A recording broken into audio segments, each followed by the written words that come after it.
শ্লোক 22 অনন্যাশ্চিন্তয়ন্ত মাং যে জনাঃ পর্যুপাসতে তেষাং নিত্যভিযুক্তানাং যোগক্ষেমং বহাম্যহাম।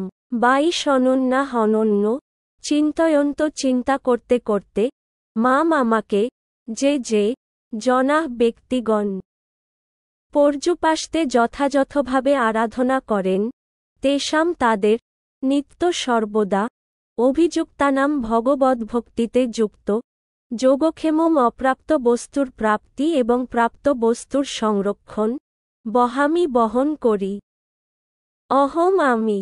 গীতার গান কিন্তু যে অনন্যভাবে মোরে চিন্তা করে একান্ত হইয়া শুধু আমাকে যে স্মরে সেই নিত্যযুক্ত ভক্ত আমার সে প্রিয়। যে সুখ চাহয় সেই হয় মোর দেয় আমি তার যোগক্ষেম বহি লই যাই। আমা বিনা অন্য তার কোন চিন্তা নাই অনুবাদ অনন্য চিত্তে আমার চিন্তায় মগ্ন হয়ে পরিপূর্ণ ভক্তি সহকারে যারা সর্বদাই আমার উপাসনা করেন তাদের সমস্ত অপ্রাপ্ত বস্তু আমি বহন করি এবং তাদের প্রাপ্ত বস্তুর সংরক্ষণ করি।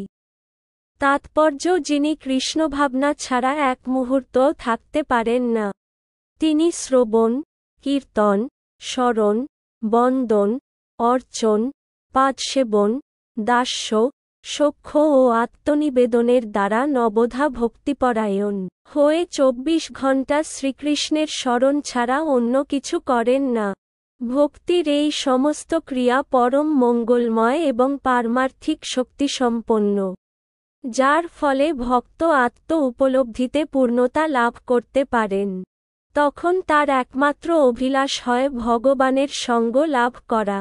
এই প্রকার ভক্ত অনায়াসে নিঃসন্দেহে ভগবানের সান্নিধ্য লাভ করেন। একে বলা হয় যোগ। ভগবানের কৃপার ফলে এই ধরনের ভক্তদের আর কখনো এই জড় জাগতিক বদ্ধ জীবনে ফিরে আসতে হয় না। ক্ষেম কথাটির অর্থ হচ্ছে ভগবানের কৃপাময় সংরক্ষণ। যোগের দ্বারা কৃষ্ণভাবনা লাভ করতে ভগবান ভক্তকে সহায়তা করেন এবং তিনি পূর্ণরূপে কৃষ্ণ ভাবনায় ভাবিত হলে ভগবান তাকে দুঃখময় বদ্ধ জীবনে পতিত হবার সম্ভাবনা থেকে রক্ষা করেন।